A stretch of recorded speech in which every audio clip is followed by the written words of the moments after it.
Hospital Policlínico La Rosaleda, centro de referencia de la sanidad privada en Galicia desde hace más de 5 décadas. La Rosaleda cuenta con el mejor y más completo cuadro médico. Actualmente está formado por casi un centenar de facultativos altamente cualificados que cubren prácticamente todas las especialidades médicas. Además, dispone de unidades específicas totalmente punteras, como la unidad del sueño, antitabaco, neurología cognitiva, neurofisiología. El hospital está dotado asimismo con la tecnología más avanzada, ofreciendo a sus pacientes las máximas prestaciones sanitarias con los más vanguardistas medios de diagnóstico, quirúrgicos y asistenciales. Más de 10.000 metros cuadrados a tu disposición, con unas instalaciones recientemente reformadas para una mayor confortabilidad, exclusividad y el mejor trato a sus pacientes. Y todo ello sin esperas y con una financiación adaptada a tus necesidades. Porque lo verdaderamente importante no puede esperar. Por ti, por los tuyos, Hospital Policlínico La Rosaleda.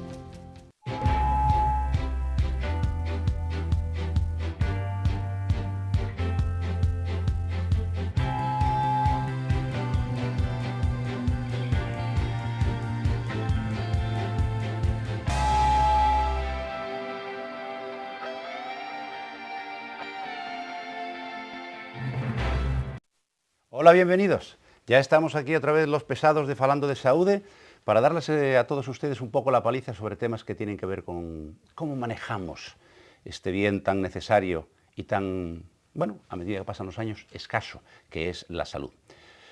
Tenemos muchas cosas interesantes hoy, pero antes de nada, después de darles la bienvenida a ustedes, naturalmente lo tengo que hacer con mi querida compañera María Almodóvar. Hola, María. Hola, Ignacio, ¿qué tal? Una semanita más. Otra más, también, como tú dices, dispuesta a dar la paliza un poquillo. Pues a eso vamos. Y naturalmente lo primero es contarles qué pueden esperar ustedes encontrar hoy aquí en nuestro programa. ¿Qué nos espera hoy, María? Pues, Ignacio y espectadores, hoy en Falando de Saúde, entrevista con un cardiólogo de La Rosaleda. Por supuesto, hoy no faltarán las preguntas de los espectadores. Además, el doctor Ignacio Balboa nos explicará el significado del síndrome premenstrual y, por último, aprenderemos a controlar los terribles e incómodos gases. Pues ya ven ustedes, de todo y variadito. Así podemos darle más consejos sobre cómo cuidar la cajita del cuerpo, esa que nos tiene que durar muchos años y en buenas condiciones. Y efectivamente, vamos a hablar con un cardiólogo. ¿Y por qué con un cardiólogo? Pues verán ustedes, porque recientemente un cardiólogo también de aquí de Santiago, el doctor Ramón González Juanatey, que por cierto es lo que se llama presidente electo de la Sociedad Española de Cardiología. ¿Qué quiere decir eso? Que lo han elegido para que sea presidente el año que viene, es decir, en el 2014. Bueno, pues en un congreso contó algo que yo desconocía y seguramente ustedes también, y ese algo es que entre las 6 y las 10 de la mañana hay un 40% más de riesgo para la gente que está predispuesta y tiene una serie de factores que todos conocemos, pero que es bueno insistir sobre ellos, pues tienen un riesgo más elevado de sufrir un accidente cerebrovascular, textualmente un ictus o un infarto de miocardio. Pues para hablar de cómo se produce esto, por qué y qué es lo que debemos hacer para tratar de prevenirlo, o en su caso, colaborar a su curación, tenemos a un cardiólogo. Le conocen ustedes de sobra. Vamos, tanto le conocen que es parte del paisaje de este programa, está harto de venir, pero todavía es tan amable que nos hace caso cada vez que le solicitamos. Él es el doctor Luis Barreiro, cardiólogo del Hospital Clínico Universitario de Santiago y además presta también sus labores como cardiólogo en el Policlínico de La Rosaleda. Luis, ya no te digo bienvenido, bueno, sí hay que decirte bienvenido un día más. Muchas gracias. Gracias. Oye, esto que hablamos del aumento del riesgo de sufrir un accidente cerebrovascular o un infarto de miocardio en esas horas tempranas, ¿a qué se debe? Bueno, pues fundamentalmente se debe a que nuestro cuerpo tiene un ciclo que es de sueño, vigilia, y este ciclo, que se llama ciclo circadiano, es el que nos consigue despertar y relajarnos de noche para poder dormir. Pues bien, a primeras horas de la mañana se activan una serie de hormonas que son las que nos despiertan para prepararnos para el nuevo día. Y entre los efectos poco deseables que llevan, pues es que incrementan las cifras de presión arterial, ¿no? Y ese incremento de la presión arterial podría ser la explicación al incremento de los accidentes vasculares que tienen lugar a estas horas. Al mismo tiempo podría ir asociado otra serie de cosas, como generalmente la toma de los medicamentos antihipertensivos se produce normalmente a primera hora de la mañana, y quizás la menor protección de los fármacos contra las enfermedades cardiovasculares sea justo antes de despertar, y por eso se podría provocar un mayor número, un aumento de la incidencia. Oye, decía esta comunicación que hay dos accidentes cerebrovasculares, dos accidentes vasculares que se producen en estas horas, o hay mayor riesgo de que se sufran. Uno es un ictus y el otro un infarto. Defínenos un poquito qué es cada cosa, aunque la razón puede ser la misma, que es una enfermedad vascular generalizada. Efectivamente, o sea, nosotros hablamos de ictus, es una enfermedad referida normalmente a la neurología, ¿no? Y es cuando ocurre un evento vascular a nivel cerebral y que, como consecuencia de eso, pues hay una focalidad neurológica de ese tejido que sufre esa falta de riego. Entonces, va tanto los accidentes vascular cerebrales como los accidentes coronarios en el corazón, van ligados a las arterias que nutren estos órganos, y por tanto los factores de riesgo que provocan estas enfermedades son común tanto al cerebro como al corazón. Entonces a esos factores les denominamos factores de riesgo cardiovascular, claro. Efectivamente, para hablar en forma genérica y referirnos tanto a las enfermedades coronarias como a las enfermedades cerebrales. ¿Y cuáles son entonces esos factores de riesgo, doctor? Bueno, pues vamos a hablar de los factores de riesgo más conocidos, y los que son modificables, que yo creo que es lo más importante, porque los no modificables, que podría ser la herencia o otros factores desconocidos. La genética no la podemos cambiar. O la edad. Tampoco, también. Ya empezamos a tirar. Son factores de riesgo, tanto la genética como la edad, que nosotros la intervención ahí es mínima en este momento, ¿no? Entonces, los clásicos factores de riesgo serían la hipertensión arterial, la diabetes mellitus, la hipercolesterolemia y el tabaquismo. Esos cuatro son los pilares básicos para cualquier estrategia terapéutica que se quiera hacer sobre las enfermedades cardiovasculares. Curiosamente, Luis, dos de esos tres, yo diría, tres de esos cuatro factores de riesgo que han mencionado están ligados a una condición que cada vez padecemos más, que es la puñetera obesidad, ¿correcto? Totalmente de acuerdo, totalmente de acuerdo. Es que la alimentación que sufrimos, sobre todo en los países occidentales, ¿no? Cada vez es más hipercalórica, cada vez realizamos menos ejercicio físico, ¿no? Porque, pues, por condiciones laborales, cada vez hay más máquinas. El cambio en los niños de los juegos, imaginaros, ¿no? Que antes nosotros de pequeños pues jugábamos, siempre eran actividad física en un parque. Efectivamente, y hoy es a base de ver televisión, de consolas, de videojuegos. Entonces, todas estas cosas lo que van llevando es que tengamos una alimentación con mayor aporte calórico del que realmente consumimos. Eso hace el sobrepeso, favorece la hipertensión, favorece la diabetes. Quizás ahí también podríamos meter el consumo de sal, ¿no? Que es una de las cosas más importantes, ¿no? Uno de nuestros vicios. Claro, y entonces eso hace que las cifras de presión arterial sean mayores, y siendo un factor de riesgo como es fundamental para las dos enfermedades que mencionabais, habría que tomar, ¿no? estrategias para tratar de corregirlos y empezar ya a edades muy tempranas, probablemente a nivel escolar, ¿no? De tratar de fomentar, ¿no? estos hábitos saludables. Educar a los niños. Educar y evitar estos sobrepesos que se están viendo y que cada vez nos vamos pareciendo más a otras sociedades que no debiera ser así, ¿no? Además, desafortunadamente, en nuestra tierra, en Galicia, tenemos un no muy buen récord. Somos el país europeo con mayor índice de obesidad infantil. Y esto no es culpa de los niños, esto es culpa nuestra, que no somos capaces de conseguir que nuestros hijos se alimenten adecuadamente. Les damos lo que quieren, lo que les apetece y no lo que deberían comer, y no somos lo suficientemente estrictos ni rígidos en el control de lo que nuestros hijos comen. Y los obesos niños van a ser obesos prácticamente toda su vida, con el incremento del riesgo que decíamos. Vamos a ir a tocar brevemente, Luis, cada uno de estos factores de riesgo para que la gente sea realmente consciente del peso que tienen a la hora de prevenir las enfermedades cardiovasculares. Vamos a empezar por la hipertensión, que es la primera que mencionaste. ¿Qué es lo que tiene que tener la gente claro cuando están diagnosticados de hipertensión? Que hay una importante cifra de personas que la sufren, sobre todo a medida que avanzan los años. Sí, sí, claramente. O sea, la gran mayoría de las hipertensiones que conocemos son esenciales, es decir, no sabemos cuál es la causa. Se heredan, es una condición probablemente familiar y probablemente ligada a la edad, pero eso interacciona con los hábitos que tenga esa persona.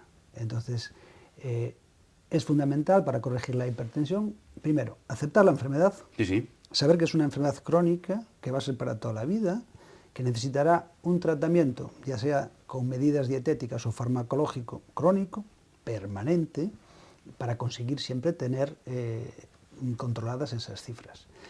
Es fundamental dentro del tratamiento dietético, pues quizás 3 cosas, que son válidas para cualquier enfermedad cardiovascular. Es bajo consumo de sal, ponerse en el peso adecuado y hacer deporte. Esas 3 cosas son fundamentales. Si las hacemos bien, es posible que, incluso en algunos casos, no se necesite tratamiento farmacológico. Y en otros se puede reducir la dosis del fármaco que el paciente está tomando. Luis, si me permites, me gustaría resaltar eso que acaba de decir el doctor Barreiro. Es decir, hay muchos casos en los cuales, si se sigue esa pauta, se puede eliminar o reducir, pero en muchos casos eliminar, la pastillita. Eso que tampoco le gusta a la gente tomar, ¿verdad? Y la gente no lo sabe. Se cree que, bueno, te ha empezado a dar la pastillita y me tengo que tomar la pastilla para siempre y no hay nada que pueda hacer. Sí hay cosas que se pueden hacer, ¿verdad? Hombre, eso es fundamental, ¿no? Es fundamental. Yo no sé, creo que ya una vez en este programa habíamos comentado, ¿no?, que el gobierno portugués tiene un pan con bajo contenido en sal y que está subvencionado. El kilo del pan hiposódico, que llaman pan da saúde, porque bueno, es saludable, es mucho más barato, un 50% más barato que el pan normal, con el contenido en sal elevado. Y ellos consideran que esa intervención es coste eficaz para el gobierno, Claro. porque el dinero que gastan ahí se lo ahorran en los fármacos que tendrían que dar el Sistema Nacional de Salud para controlar esas cifras tensionales. Mira los portugueses cómo espabilan, ¿eh? Sí que saben, y los tenemos al lado, además. Claro. Doctor, habló de la diabetes como un factor de riesgo, ¿no? La diabetes mellitus.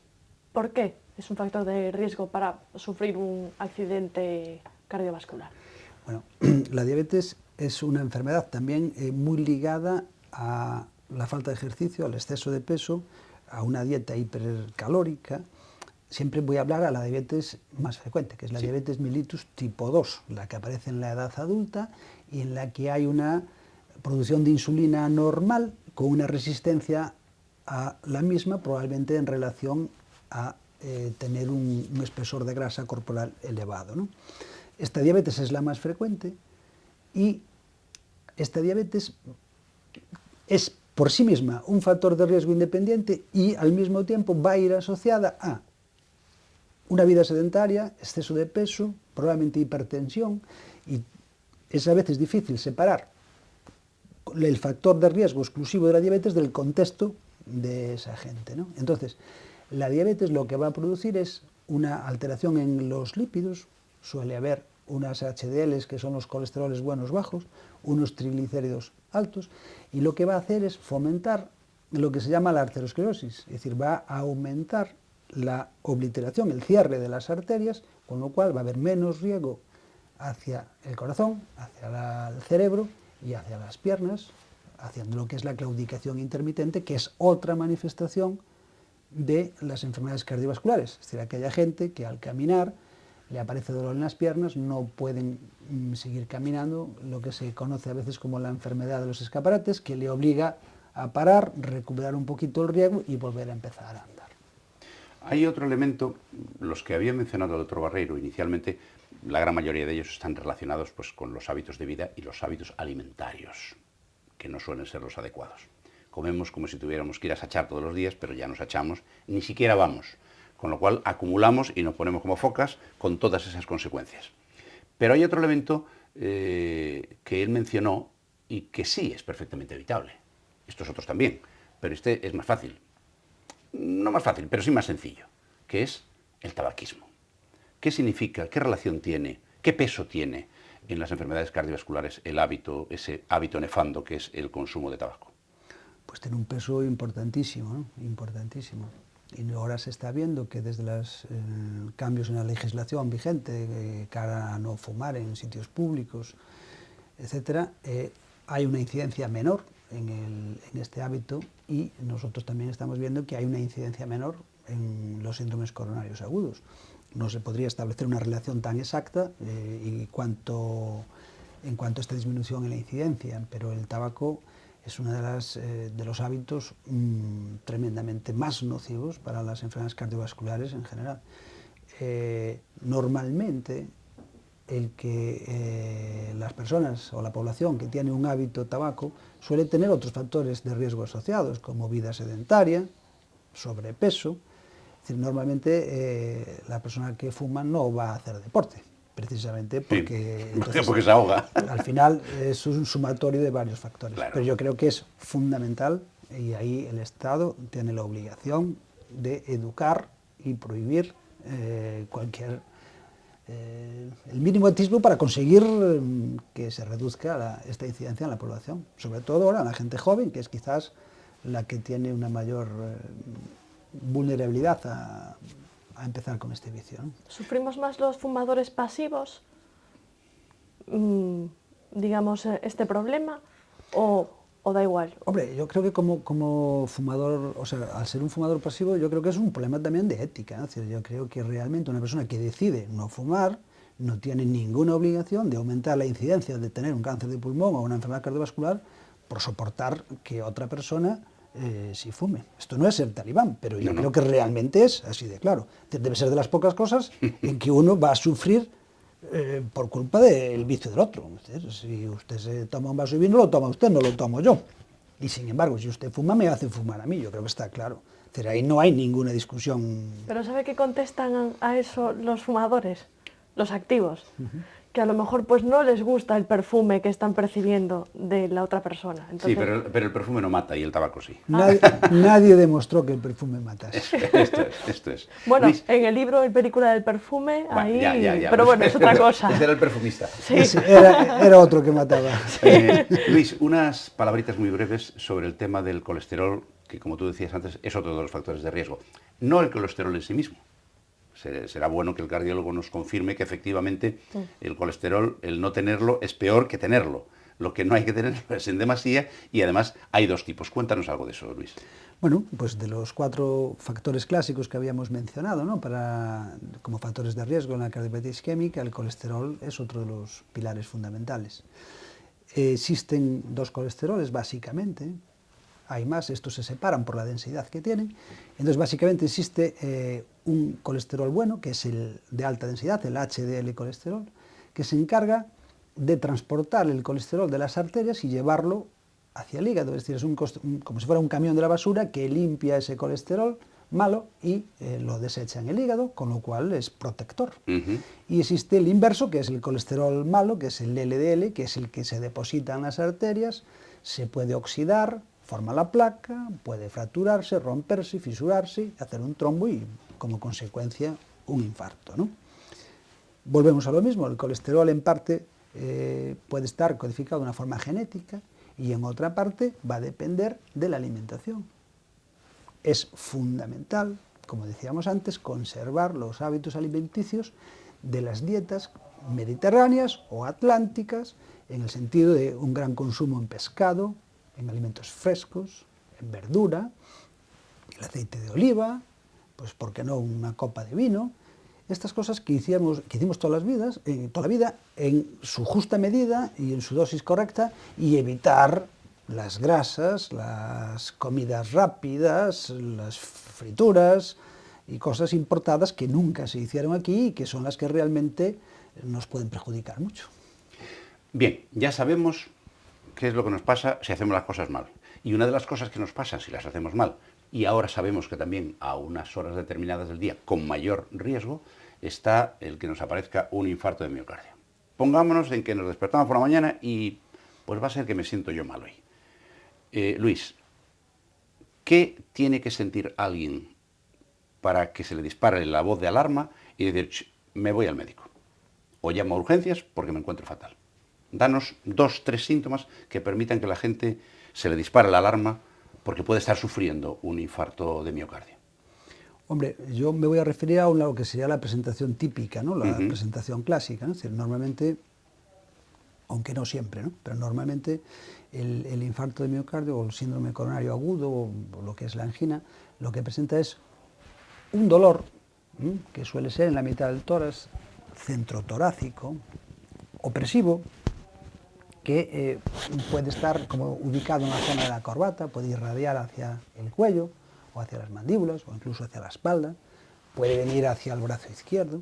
Es un dolor con sensación de muerte, o sea, es un dolor muy intenso y que realmente puede ir acompañado de otras manifestaciones como vómitos, náuseas o sudoración.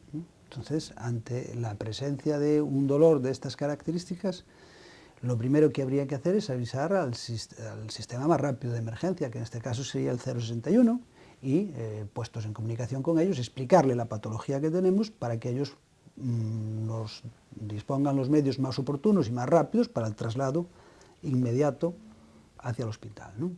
Lo que sí se podría hacer en cualquier paciente que tenga la sospecha de un síndrome coronario agudo es tomarse una aspirina de 500 miligramos, disuelta en agua, se la puede ver, que eso siempre puede prevenir, ayudar o reducir la extensión y el tamaño de ese posible infarto. Pero un transporte vía 061 ellos lo pondrán en marcha y tener presente que cuanto antes se llegue al centro hospitalario, antes se puede abrir esa arteria. Cuanto antes se abra la arteria, el daño que provoque va a ser menor. Con lo cual, incluso no producirse. Vamos a minimizarlo al máximo. Entonces vamos a tratar de preservar más corazón, mejor función y menos complicaciones. Claro. ¿Y de qué manera entonces podemos prevenir un infarto de miocardio? Hombre, doctor, podemos hacer dos tipos de prevenciones.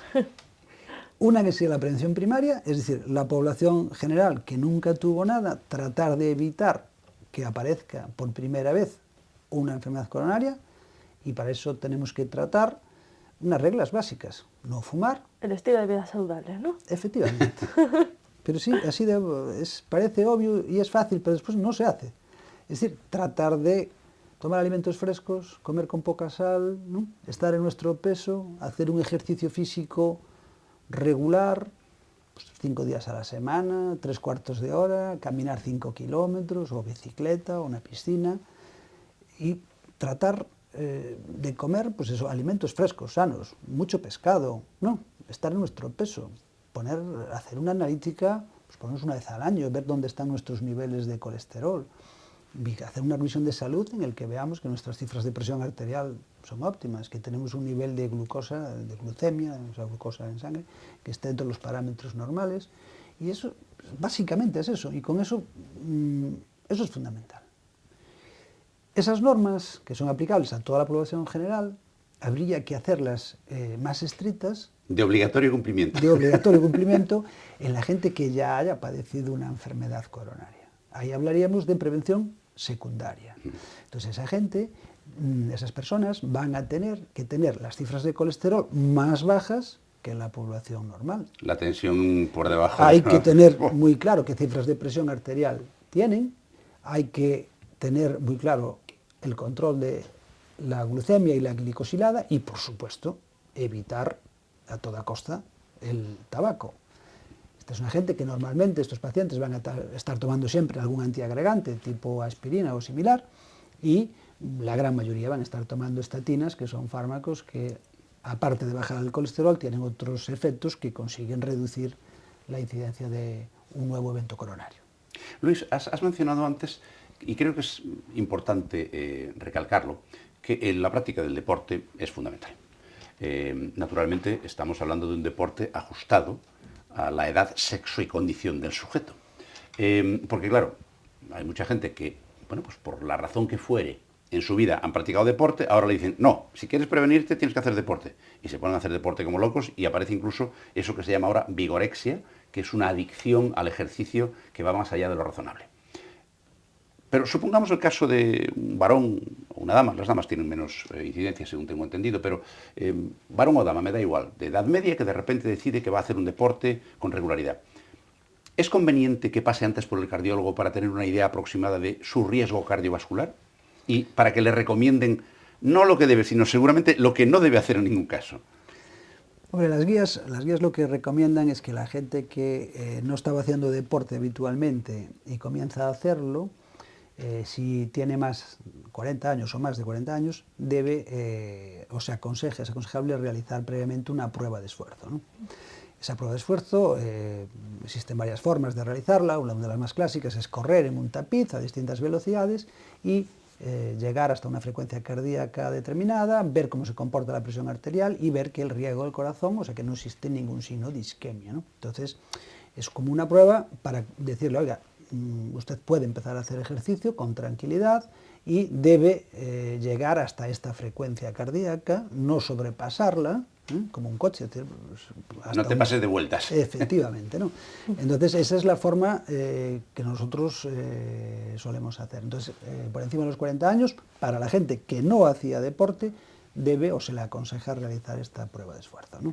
Hemos hecho ya un montón de preguntas, María, pero se nos va a acabar el tiempo y no hemos tirado de las que tenemos siempre, que son las de... Son las de la gente, pero ¿qué te parece si primero vemos una encuesta y a ver y conocemos un poquillo a ver si los viandantes se cuidan o no? Perfecto, ¿Te vamos parece? allá. Bueno, yo el corazón lo cuido porque la verdad no lo tengo bien, que ya me dio un infarto y tengo muchas taquicardias, pero bueno, me vienen de los nervios, me crece más el corazón de la caja, entonces tengo que llevar una vida lo más tranquila que puedo. Es que sí, soy fumador, hago poco ejercicio pero bueno, sí que como bien, por lo menos. Pues yo lo que hago es intentar salir a correr las veces que pueda y de acuerdo con las clases, con la universidad, compaginarlo, intentar sobre todo eso, salir a correr. Y sobre todo porque, bueno, o sea, dentro del ámbito familiar, pues mi madre sobre todo, que es la que está más en la cocina, sí que intentamos hacer comida saludable. Bueno, pues comiendo sano, ¿no? Digo yo. Vamos al gimnasio. Vamos al gimnasio. Sí, o caminar, nada más. Yo hago deporte, hago mucho deporte, juego al fútbol y luego salgo a correr casi todos los días. La alimentación, bueno, yo es que como mucho, pero aparento que no como, entonces, buenas, alimentación buena. Bueno, a ver, procuro hacer una dieta dentro de lo posible más equilibrada, aunque no sea mucho, la verdad, siempre excedes en alguna vez. Y después ejercicio físico, bueno, andar. Pero también el estrés puede influir. Y eso siempre lo hay, ¿no? Parece que sí. En la vida que llevamos ahora mismo, sí. Corre para aquí, corre para allá, el trabajo. Yo por fumar y beber no tengo ningún problema. El estrés, sí. El estrés de la vida que se lleva hoy en día, sí. Y más ahora con el trabajo, que si hay, que si no hay.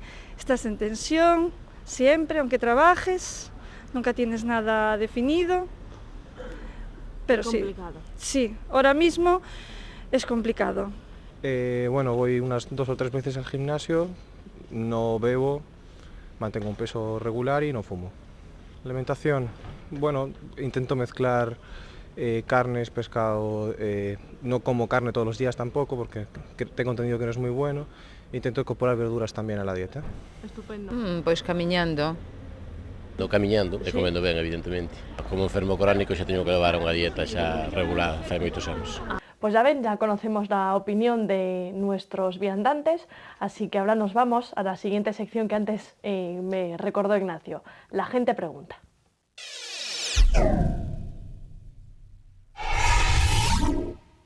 Como saben, pueden enviarnos sus dudas, todas sus preguntas dirigidas, como siempre, a nuestro invitado, mandando un correo electrónico a falandodesaude@correotv.es o pueden seguirnos, si lo prefieren, a través de las redes sociales. Ahí pueden interactuar en directo con nosotros.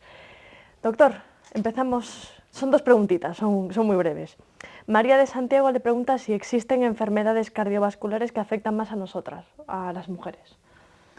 Bueno, las mujeres, en líneas generales, hasta los 50 años tienen una protección mayor, ¿no?, para la cardiopatía isquémica entre otras razones porque tienen unas hormonas distintas hasta ese momento, que son los estrógenos, que pueden tener un cierto papel cardioprotector, ¿no? A partir de ese momento, ¿no?, cuando entran en lo que es la menopausia, se parecen más su incidencia en cardiopatía isquémica se parece mucho más a la del varón. Entonces podemos decir que tienen, en cuanto a la cardiopatía isquémica, que tienen la misma incidencia, pero más tardía, ¿no? Podríamos decir bueno, así. No nos va a tocar siempre todo, ¿no? Digo yo. Luego Carmen de Miradoiro pregunta si, a ver si esto es un mito o no. ¿Es verdad que las fresas y los arándanos protegen nuestro corazón? Bueno, yo no me atrevería a decir que sí. Es decir, bueno, vamos a ver, hay muchos mitos contra las enfermedades cardiovasculares. Unos son más ciertos, con mayor base científica, otros con menor base. Es decir, pues, que si los ajos, ¿no?, que si esto, que si aquello. Lo que sí está claro es que hay un tipo determinado de dieta que sí protege. Y esa dieta es la que mencionamos antes, que es esa dieta atlántica, aquí en Galicia, de mucho pescado, mucha verdura, mucho alimento fresco. Eso sí es.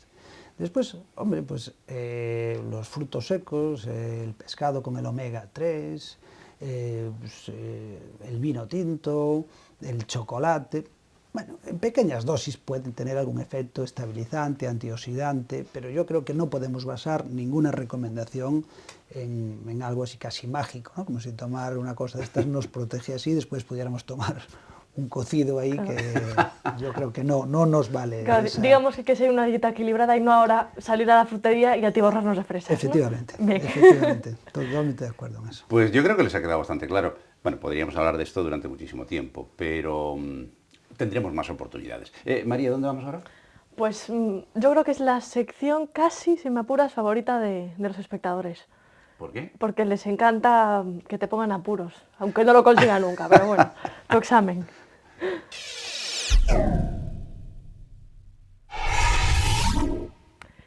Y bueno, lo que te voy a preguntar hoy no es que no sepa exactamente lo que es, porque vivirlo vivo, pero esto es ya casi más bien para que se lo expliques a los hombres.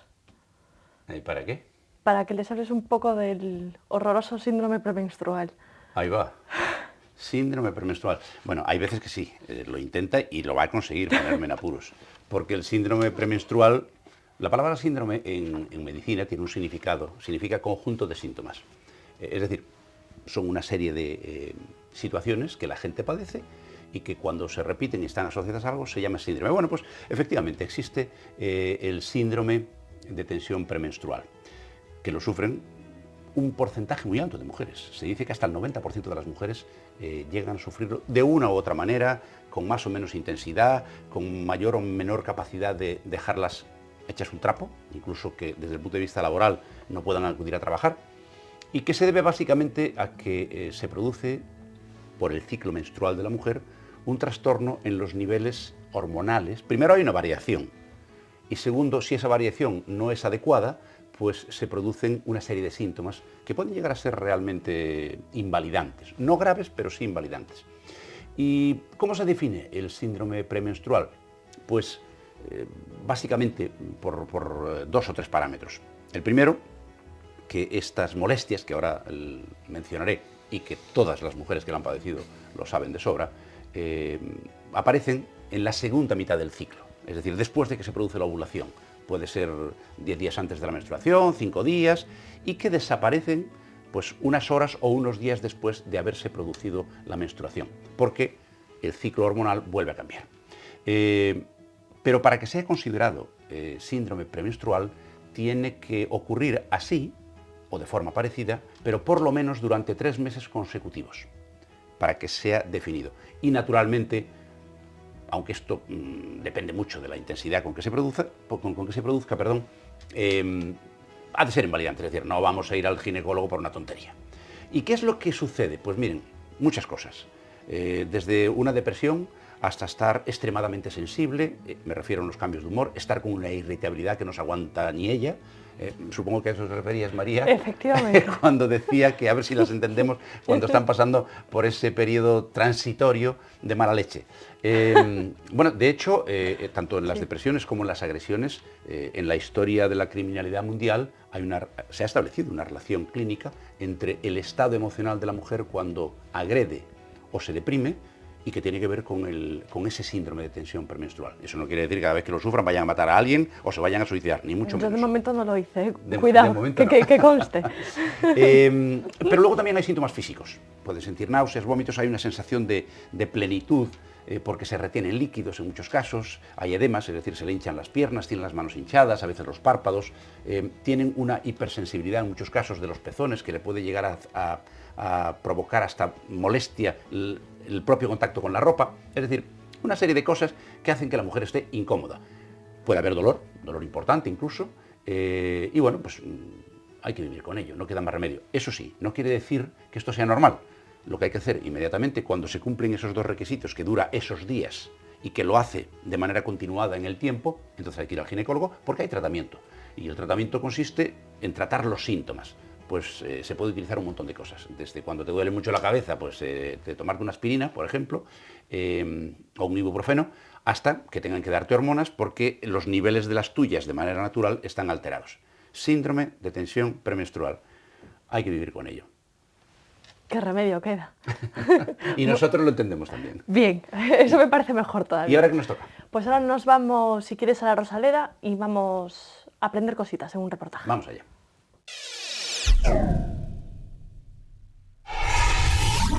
De nuevo estamos con la doctora Silvia Rodríguez, coordinadora de la unidad de chequeos de la Rosaleda, quien nos va a hablar de algo pues, muy incómodo. Doctora, como son los gases, ¿qué podemos hacer? La verdad que los gases son algo realmente incómodo y a veces incluso muy doloroso. Fíjate cómo será de doloroso que es un diagnóstico diferencial de un infarto.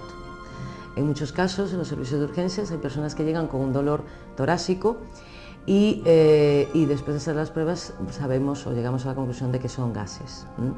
Bueno, los gases, que se suele llamar en forma general flatulencias, puede ser por diversas causas, puede ser sobre todo, mayoritariamente por la alimentación, pero suele ser también por algunas enfermedades, con lo cual, bueno, siempre todos estos casos, cuando no es continuado, cuando realmente no conocemos, deben ser estudiados. Por ejemplo, aquellas personas que tienen muchos gases y que pierden los gases por la boca, en erutos y demás, pues puede ser signo de un reflujo gastroesofágico, por ejemplo, de una hernia de hiato, con lo cual, más que decir, oh, es que tengo muchos gases, bueno, habría que verlo. Personas, por ejemplo, con mucha distensión, que muchas veces es más sensación que distensión. Hay gente que dice, uy, tengo no, es la sensación de que están hinchando. Bueno, pues muchas veces esto es secundario a un colon irritable, a enfermedades que de alguna manera, bueno, son crónicas, tienen tal, pero bueno, que tienen realmente algún tratamiento. Entonces, importante, sobre todo volvemos a lo de siempre, la dieta. La dieta es fundamental, sobre todo porque, bueno, todos sabemos que hay alimentos que producen muchos gases, el brócoli, las coles, los granos en general, pero el pepino, por ejemplo, que mucha gente no lo sabe, la cebolla también produce muchos gases. Pero fíjate, yo voy a incidir ahora en algo que la gente no sabe y que es mucho más importante y que incluso produce otro tipo de molestias, la leche. La leche es uno de los productos que más gases produce, sobre todo porque hay muchísima gente que no sabe que es intolerante a la leche. Y uno de los síntomas que da esta intolerancia es esos tan temidos gases. Con lo cual, lo ideal, desde luego, hombre, valorarnos, a ver qué es lo que está pasando, pero sí podemos ensayar con los alimentos, retirar todos los alimentos que producen gases y luego irlos incorporando poco a poco, porque el que a ti te produce gas, a lo mejor a mí no. Es decir, no todos los alimentos le producen gas a todo el mundo, como por ejemplo en el caso que os estoy comentando, la leche no a todo el mundo le produce, sin embargo, sí que es uno de los síntomas más importantes de tal. Entonces, fundamental la dieta. Y bueno, como en todos los casos, como cuando hemos hablado de estreñimiento, como cuando hablemos de cualquier actitud saludable, el ejercicio. El ejercicio también ayuda en gran medida a disminuir tan temidos. Y luego hay medicamentos, es decir, si vemos que con las medidas dietéticas, que con tal, bueno, pues recurramos al médico y él nos indicará, porque bueno, hay una batería, algunos pues no hacen mucho, pero bueno, podemos ir probando y hay una batería de medicamentos que pueden ayudarnos a tener una mejor calidad de vida. Bueno, pues ya han visto ustedes lo que podemos hacer para tratar de controlar eso que resulta tan molesto y a veces te hace pasar apuros, que son los gases. Bueno, pues se nos acabó el tiempo. Se nos acabó el tiempo y antes de irnos hay que despedirse, naturalmente. Nuestro invitado, en primer lugar, el doctor Luis Barreiro, muchísimas gracias una vez más por tu paciencia y por acompañarnos. Gracias a vosotros. Un y placer. María, una vez más, hasta la semana que viene, si Dios quiere. Gracias por tu ayuda, a pesar de que intentes por todos los medios ponerme en apuros. Y hoy casi lo consigues. Es el síndrome premenstrual. Ya. No. Y a ustedes, lo de siempre, muchísimas gracias por acompañarnos, gracias por su lealtad, gracias por estar ahí una semana tras otra, y van 6 años ya, qué barbaridad. Yo cuando empecé a hacer este programa les aseguro que tenía el pelo menos blanco, pero bueno, tampoco es una desgracia, ¿qué le vamos a hacer? Me pasa como la tensión premenstrual de las mujeres, tengo que vivir con ello. Te queda bien igual. Vale, muchas gracias, yo también te quiero, María. Así que muchísimas gracias por acompañarnos, hasta la próxima semana, si ustedes lo consideran oportuno y lo tienen a bien, que aquí estaremos en Falando de Saúde. Y hasta entonces, el mejor de mis deseos, salud y suerte.